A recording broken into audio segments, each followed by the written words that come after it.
Assalamualaikum warahmatullahi wabarakatuh dan salam sejahtera.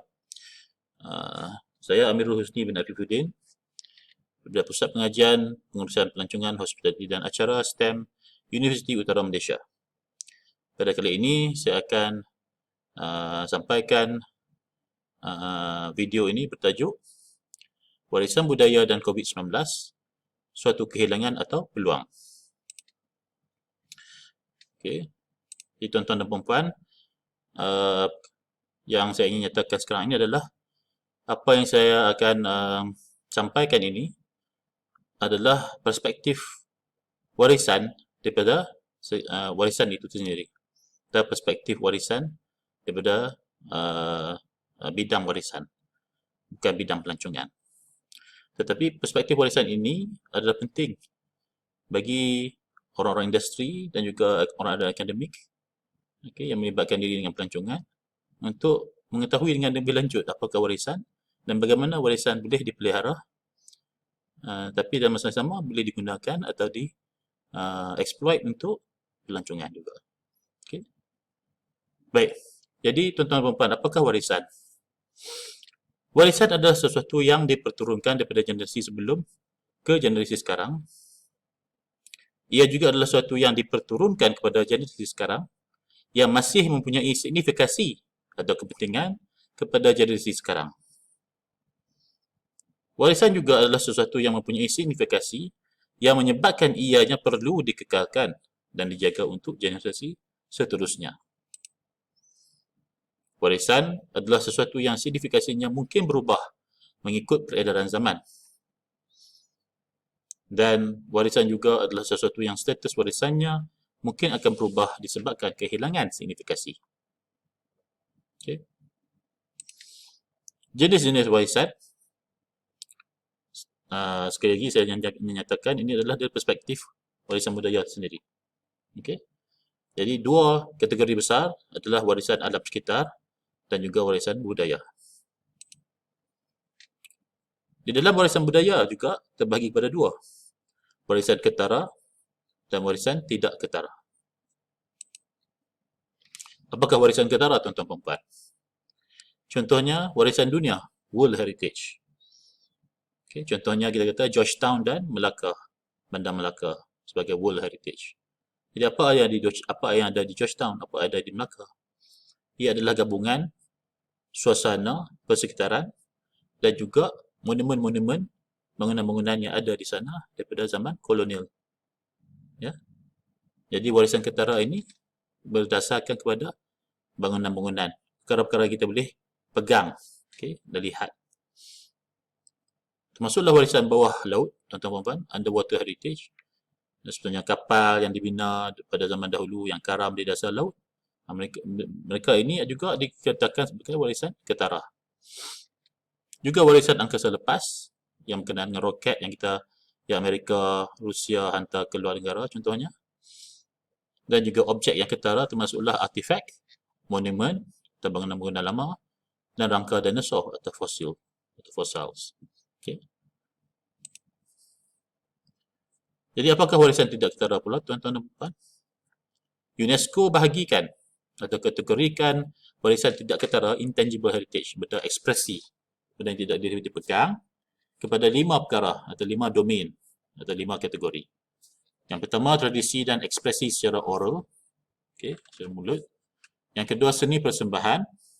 Yang ketiga, budaya sosial, adat dan acara kerajaan. Yang keempat, pengetahuan dan amalan yang melibatkan alam sekitar dan alam semesta. Dan yang kelima, pertukangan tradisi. Pertukangan tradisi ini bukan kepada benda-benda yang mereka buat, tapi kepada kemahiran dan ilmu yang ada untuk mereka buat perkara-perkara tersebut atau objek tersebut. Okay. Jadi ini adalah 5 kategori warisan tidak ketara. Baik, tuan-tuan dan puan-puan. Sekarang ini kita di zaman pandemik COVID-19. Okay, macam-macam yang terjadi, pada industri pelancongan contohnya, masalah pelancongan ataupun industri heritage tourism tersebut. Okay. Jadi adakah ia satu yang buruk atau adakah satu yang baik? Okay. Jadi saya harap selepas habis video ini, tuan-tuan dan puan boleh ambil masa 5 minit untuk berbincang sama masing-masing. Okey. Jadi warisan ketara sewaktu COVID-19, apa yang berlaku? Yang pertama, tempat-tempat warisan ketara ditutup untuk umum. Ini bukan hanya di Malaysia saja, tapi serata dunia. Kalau berdasarkan apa yang dibuat oleh UNESCO, mereka pergi ke tempat-tempat tempat-tempat warisan dunia di Eropah, di Afrika dan sebagainya, dan mereka telah mendapatkan apa yang berlaku padanya pada tempat-tempat tersebut. Yang kedua, pegawai dan pekerja yang berkaitan sahaja dibenarkan berada di tempat dan kawasan warisan. Ini adalah untuk memastikan aspek-aspek security, safety dan kebersihan dijaga walaupun orang tidak datang kepada tempat-tempat tersebut. Dan yang ketiga, ada tempat yang mana mempunyai elemen warisan ketara dan warisan alam sekitar, contohnya World Heritage. Okay, combination of semua dua-dua tu membenarkan pelawat datang untuk menikmati alam sekitarnya, tapi bukan warisan ketara. Sebab kenapa? Saya biarkan pada tuan-tuan dan puan untuk bincangkan nanti. Okay. Dan di dalam video ini saya letakkan contoh-contoh yang anda boleh dapat di YouTube channel UNESCO. Okay, ini contohnya di Victoria Falls.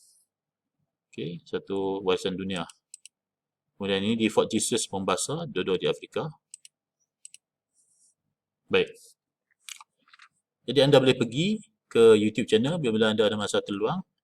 Boleh jumpa cari channel UNESCO dan anda boleh lihat contoh-contoh di sana. Baik, warisan tidak ketara. Tadi warisan ketara tuan-tuan dan puan. Bagaimana pula dengan warisan tidak ketara sewaktu COVID-19? Okey, jadi yang pertama kita tengok tiada kesempatan untuk mengadakan persembahan. Adakah ia penting persembahan begini? Ya, kerana warisan tidak ketara ia berdasarkan kepada ekspresi. Contohnya Mak Yung, Mek Mulung, kuda kepang, silat, semua ini adalah ekspresi budaya. Dia jatuh dalam warisan tidak ketara. Jadi antara perkara atau cara-cara untuk melindungi warisan tidak ketara adalah melalui persembahan ataupun continuous practice dan performance. Continuous persembahan dan latihan yang berterusan. Okay. Jadi yang kedua pula, latihan dan amalan berkenaan sesuatu warisan tidak ketara tetap berjalan pada musim COVID-19 ini, tetapi di dalam rumah masing-masing. Ya. Ada contohnya di dalam berita 2-3 bulan lepas, di mana sesuatu keluarga itu, ayahnya adalah pemain serunai silat.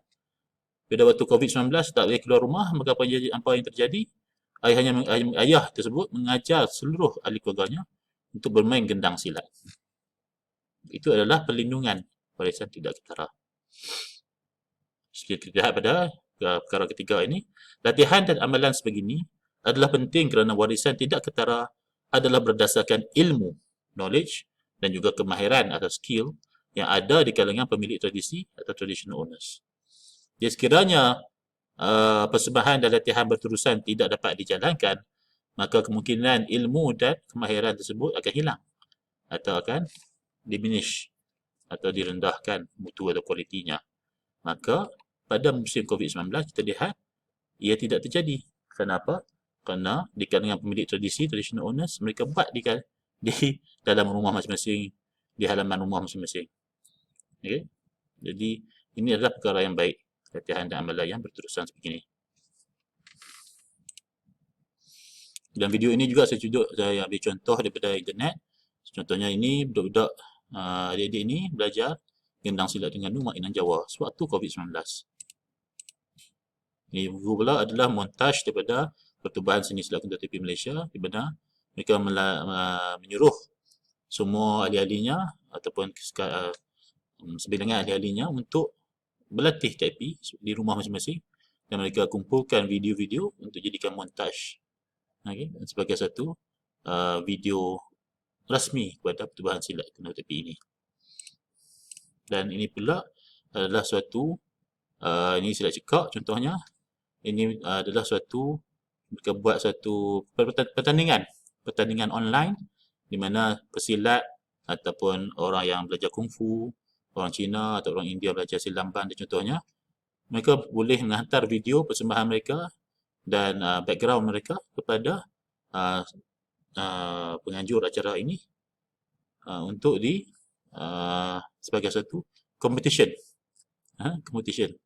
pertandingan. Siapa yang persembahan baik, videonya baik dan sebagainya boleh memenangi hadiah dan contohnya. Ini semua berlaku tuan-tuan dan puan pada zaman pada waktu COVID-19, pada waktu PKP, MOC dan sebagainya. Okey. Baik.